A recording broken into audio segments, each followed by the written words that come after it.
Hello বন্ধুরা, welcome to my YouTube channel mom and son 95। আজ অক্ষয় তৃতীয়া উপলক্ষে বা আমার জীবনেও একটা খুব সুন্দর স্পেশাল দিন। আজ আমি মন থেকে কিছুটা থেকেও অনেকটাই, যেটা আমাদের সবার জীবনেই ঘটে থাকে, ভীষণ এই মুহূর্তটার জন্য আমরা ওয়েট করে থাকি। কারণ এটা পার করি যখন একটা বছর, ভীষণ আনন্দ মনে হয় যে হ্যাঁ, আমি একটা একটা করে ধাপ পেরোচ্ছি। আজ খুব সকালই উঠেছি, প্রায় 3:40 উঠে ঘর দৌড় গুছিয়ে স্নান টান করে আমি রেডি হচ্ছি। তো কোথায় যাচ্ছি তোমরা দেখো, পুরো ভিডিওটা না দেখলে তোমরা বুঝতে পারবে না।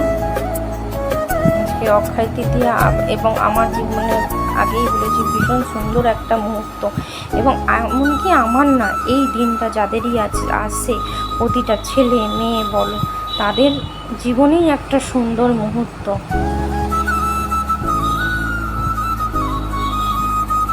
এই যে রেডি হয়ে গেছি, কমপ্লিট হয়ে গেছি, আমি এবার বেরোবো।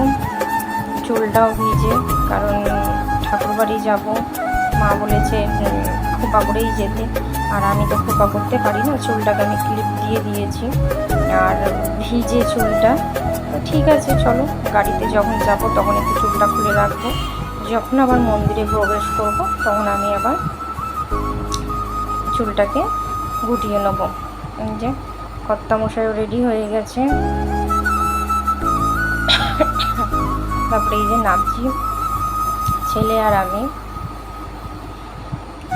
দেখো বন্ধুরা, তোমাদেরকে একটা কথা বলি, সবাইকে নিয়ে কখনো কিছু ভাবার আগে না একটু চিন্তা করে দেখো যে সত্যিই কি সবাই সবভাবে চলতে পারে। হ্যাঁ, মানুষের সুখ দুঃখ নিয়েই জীবন, হ্যাঁ, এটা আমরা সকলেই জানি যে সুখ দুঃখ নিয়েই জীবন। এইভাবেই আমাদের প্রতিটা দিন বলো, প্রতিটা মুহূর্ত আমাদের কাটিয়ে পেরিয়ে উঠতে হবে। তারপরে এই যে বেরিয়ে পড়েছি, মাকে মায়ের কাছ থেকে, মায়ের বাড়ির থেকে নিয়েছি, দিদিকে দিদির বাড়ির থেকে নিয়েছি। তারপরে এই যে যাচ্ছি আমরা, এই যে ভীষণ সুন্দর পরিবেশ, গ্রাম্য পরিবেশ তো আমাদের সকলেরই ভালো লাগে, কার না ভালো লাগে বলো। এই যে চলে এসেছি মায়ের মন্দির, এটা হচ্ছে সিমলা কালীবাড়ি, এটা হচ্ছে পান্ডুয়া যেতে পড়ে, ভীষণ জাগ্রত কালী মাতা। তো আমাদের আজকে বিবাহবার্ষিকী উপলক্ষে আমরা এই মায়ের কাছে এসেছি মায়ের আশীর্বাদ নিতে। এই যে আমরা নেমে পড়েছি, দাঁড়িয়ে আছি, প্রচণ্ড ভিড়, বিয়েও হচ্ছে এখানেতে, বেশ ভালোও লাগছে দেখতে। আবার এই যে চলো, এই যে মন্দির, এই যে বিয়ে করতে আসছে এখানেতে, বেশ ভালো লাগছে দেখতে। কেউ বিয়ে করতে আসে, কেউ বিয়ে করে মায়ের আশীর্বাদ নিতে আসে। মায়ের আশীর্বাদ তো সবাই সকলেই নিতে পারে। তারপরে এই যে আমরা পুজো দেবো বলে আমরাও ডালা নিতে গেছিলাম, যে আসছি। এই যে মা, দেখো বন্ধুরা, আজকে অক্ষয় তৃতীয়া উপলক্ষে কত ভিড়, মা ভীষণ জাগ্রত। নাম হচ্ছে সিমলা কালীবাড়ি, তোমরা যদি কখনো পারো একটু ঘুরে এসো মায়ের কাছ থেকে, সবাইকে জানিয়ে রাখলাম। এই যে এবার ও আর আমি পুজো দেবো, দাঁড়িয়ে আছি, কারণ এত ভিড়। মায়ের কাছে একটাই প্রার্থনা করি, আর তুমি সকলকে ভালো রেখো। প্রতিটা মানুষের সুখ দুঃখ নিয়েই জীবন, মা সবটাই জেনে থাকি, কিন্তু তার মধ্যে থেকেও যে সময় কষ্টগুলো প্রতিটা মানুষ বা আমরা পেরিয়ে থাকি, সেই দিনগুলোর তো অপেক্ষা আমরা কখনোই করে থাকি না, তাই না? সেই কারণে মা, তুমি আমাদেরকে সকলের মঙ্গল করো, যদি কোনো ভুল ত্রুটি করে থাকি ক্ষমা করে দিও, সবাইকে ভালো রেখো, কামনা তোমার কাছে করি। আমি যেন সবাইকে নিয়ে ভালোভাবে থাকি, স্বামী সন্তান ছেলে শ্বশুর শাশুড়ি সবাই যেন ভালো থাকুক, কামনা করি, মানুষের দুঃখ কষ্ট মুছিয়ে দিও মা। তারপরে এই যে আমার পুজো দেওয়া কমপ্লিট হয়ে গেছে। তারপরে এই যে ঠাকুরকে ধূপ বাতি দেখাবো। এই যে ছেলে ঘুরছে, ছেলের তো ভালোই লাগছে না, ও তো একটু খালি ঘুরবে, ওর কোনো জায়গাতেই ভালো লাগে না যেতে। তারপরে এই যে দিদি একটু টুক করে সেলফিটা তুলে নিল। সেলফি তো আমাদের সবারই ইচ্ছা হয় তুলতে, তাই না? আর আমরা এখনকার ফোনের যুগ এমনই হয়ে গেছে যে ফোন দেখতে বা ফোনে ছবি তুলতে যা করি সবই ক্যামেরা বন্দি করে রাখি, যে হ্যাঁ এগুলো তো ফিরে আসে না, না প্রতিটা ধাপ তো আমরা বেরোতেই থাকি একদিন করে। এবার এই যে আমার হাজব্যান্ড আর আমি দুজনা মিলে মাকে ধূপ দেখাচ্ছি। তারপরে এই যে হয়ে গেল, এবার তুলসী মঞ্চতে এসে দেখাচ্ছি। সে সকালটাই শুরু করেছিলাম খুব সুন্দর করে, কারণ তোমাদের আগেই বলেছি মানুষের সুখ কিন্তু খুব কম, দুঃখ কিন্তু বেশি। আজকের দিনে এই আমাদের আনন্দ দিনটা একসাথে আনন্দ করেই কাটাতে চাই।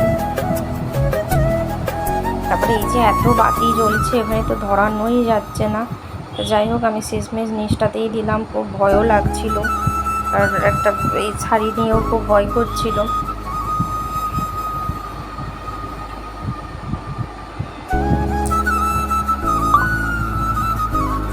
তারপরে এই যে দেওয়া হয়ে গেছে।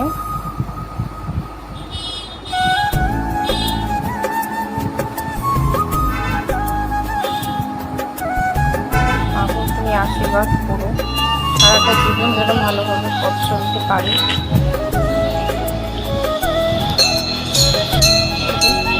পেটে মানুষ হলে যা হয়, লাগান পাচ্ছিলাম না, তারপর পেয়েছি খুব কষ্ট করে।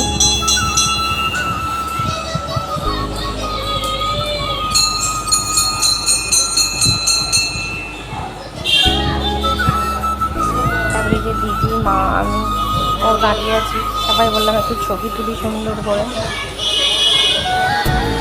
আর আমার ছেলে বলছে আমাকে ক্যামেরা বন্দি করবে না, কিন্তু আমি ক্যামেরায় থাকবো না,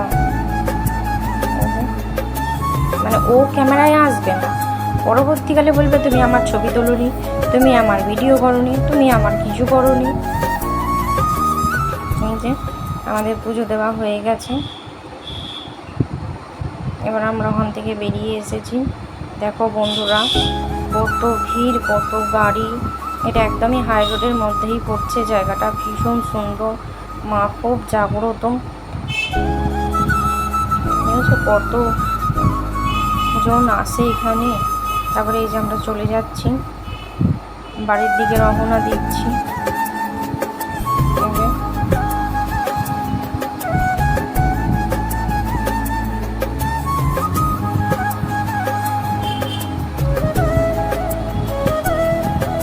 আর এই যা গরম পড়েছিল, একটু বৃষ্টি হয়ে সত্যি আমাদের সবার খুব শান্তি।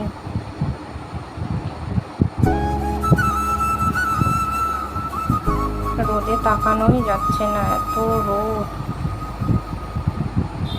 আবার সকালবেলা হতে না হতেই খুব সুন্দর রোদও দিয়েছে, ওয়েদারটাও ভালো। কারণ অক্ষয় তৃতীয়া খুব চিন্তাও হচ্ছিল না বৃষ্টি হোক রাতের বেলা, কারণ প্রতিটা মানুষেরই আনন্দের দিন তো, কীভাবে মানুষ কাটাবে সবারই একটা চিন্তা। তারপরে এই যে এবার আমাদের ও উঠছে,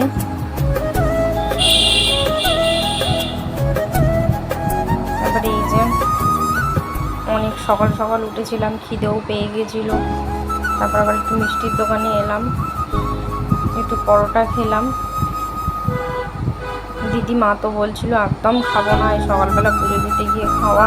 তারপরে যাই হোক অল্প করে একটুখানি খেয়েছি, খেয়ে আমাদের কালনাতে সিদ্ধেশ্বরী বাড়িতে এসেছি। তো এত ভিড়, আমাদের এই কালনা সিদ্ধেশ্বরী মাও এত জাগ্রত, মানে তোমাদেরকে কি বলবো, যাদের কালনার বাড়ি তারাই একমাত্র জানে যে এই মন্দিরটাও কত জাগ্রত, কালী ঠাকুর মন্দিরটা। এ দেখো সব এগুলো কিন্তু লাইন, এত লাইন। ভেবেছিলাম একটু পুজো দেবো মায়ের কাছে, কিন্তু এখানেতে এত লাইন অসম্ভব দেওয়া, কারণ অক্ষয় তৃতীয়া তো সবাই দোকানের জন্য পুজো দিতে এসছে। তারপরে এই দেখো আমি বাড়িও চলে এসেছি। তারপরে ও আর আমি বললাম চলো একটু ছাদে যাই, ছাদে গিয়ে ছবি তুলবো। দুজনে মিলে ছাদে এসছি।